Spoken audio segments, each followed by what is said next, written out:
It's been a while, but I am back. There will probably be an adjustment period because I have totally forgotten how to speak to a camera. And really, I have been doing a lot of hermit things, so I have forgotten how to speak with people in general. But I've learned a lot of things over the break that I've been on, and I wanted to come back on YouTube to share them. A lot pertaining to writing, a lot pertaining to just life in general, and I thought it could be helpful. Mostly this is coming from a place where I have been thinking a lot about my younger self and thinking a lot about what I want the next 30 years of my life to look like. There's a lot I want to cover, a lot of things that I have learned, tried, experimented, iterated, and I haven't quite figured out the organization. So we're just gonna start with the draft and then we'll work our way from here. I guess loosely, we can just start with categories. So let's start with the first one, which is writing. I'm still writing. However, my process around that has really changed since I've last been on here.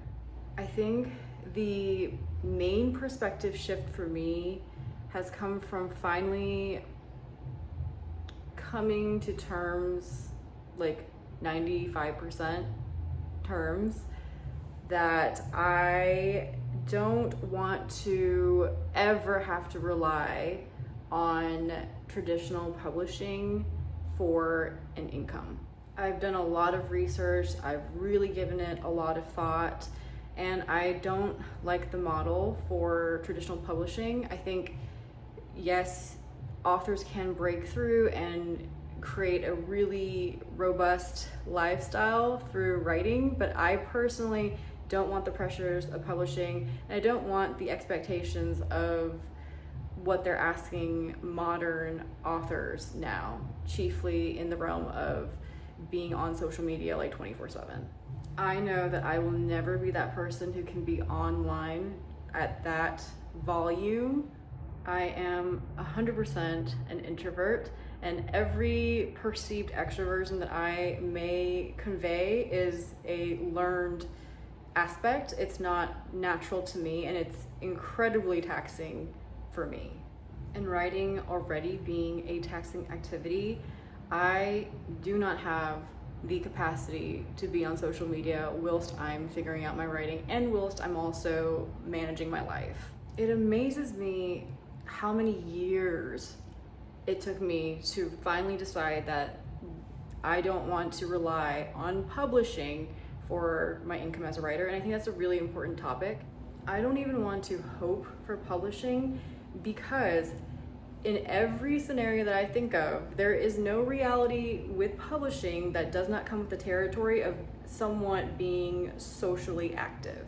Not that I'm saying that I don't want to be published, that's not the case. It's that I don't want to have to rely on that avenue as my sole survival.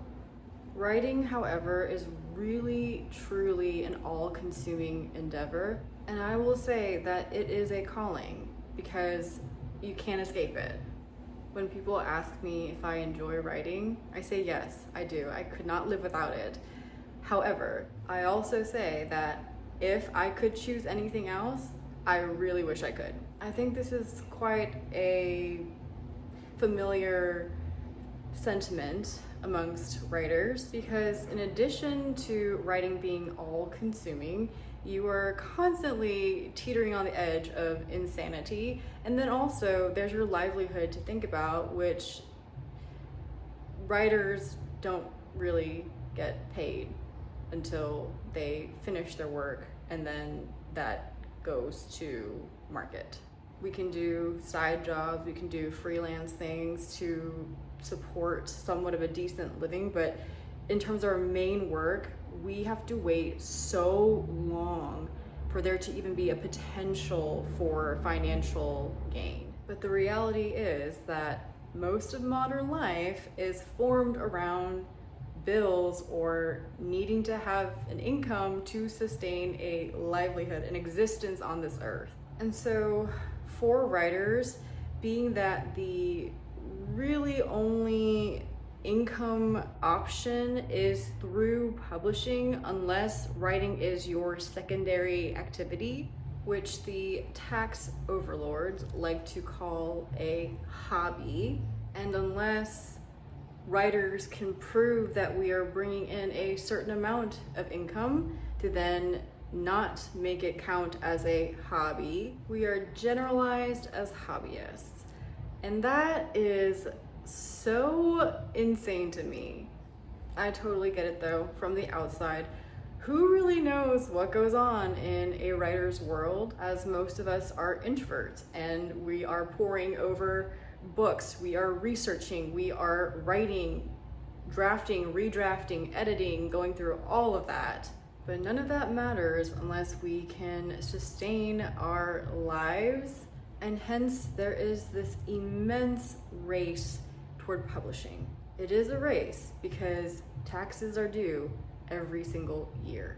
And so this is where I think that the time frame, the conventional expectation of a year turnaround for writers, I think it comes from this shared root for us all between publishers and writers in having taxes due annually.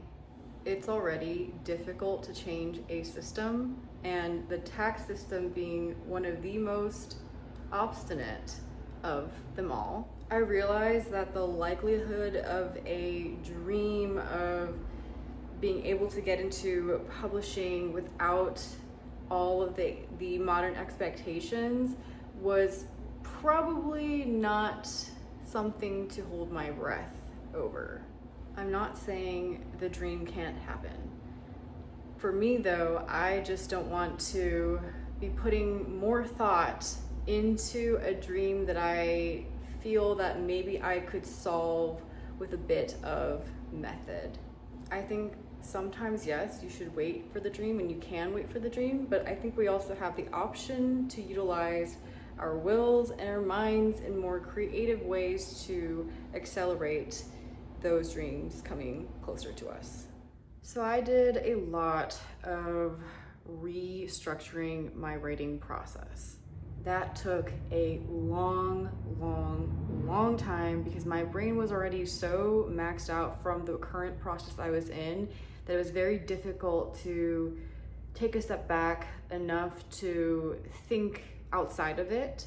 And then on top of all that, there were a lot of personal things that I was also going through. But all that made me realize concretely that I did not want to ever have to be in a situation where, on top of everything that is life and writing, to be expected to perform on social media. I don't even want to be interviewed. And that's a problem when you're trying to be a writer. So I realized my fate is to become an author known after she is well deceased by maybe 50 to 100 years. And even then, no one will know it's me because I will be using a pen name. And I have a very strange reason for why I know I will be using pen names. I am a firm believer that there is an aesthetic match to the title of a work and an author's name, and I'm very just strangely particular about that.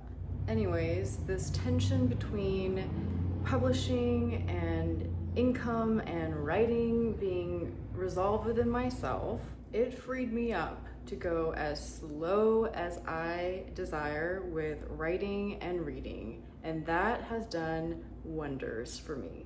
I think before I was always still wondering if I could pick up the pace, and now I have completely just abandoned having any sense of a time frame with my projects, and also now knowing that pretty much about 10% of what I draft makes it to the next stage. I don't get excited anymore when I have these great big bursts of epiphany, and I don't anymore try to chase more of it to potentially accelerate my process. because there is no shortening the period of years that writing requires. I recently wrote a polished 5,000 words, and I was really proud of that segment for a project I'm working on, and that took me 10 months to research and draft.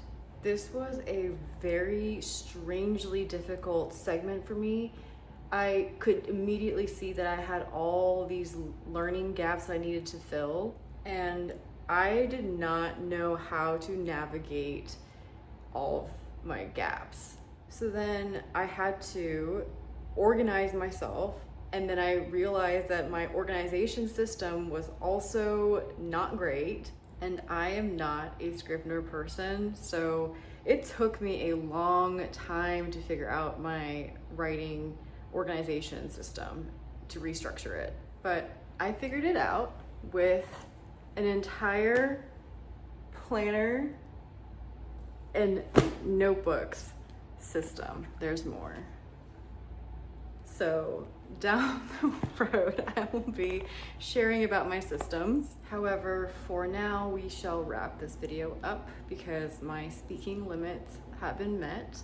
I do want to end this video with the book I am reading this month, and it'll probably take me all the way through, what are we in, April, May, maybe I'll finish this in June. Positions by Jacques Derrida. It's a small but very mighty book, philosophy and literary theory if you're interested.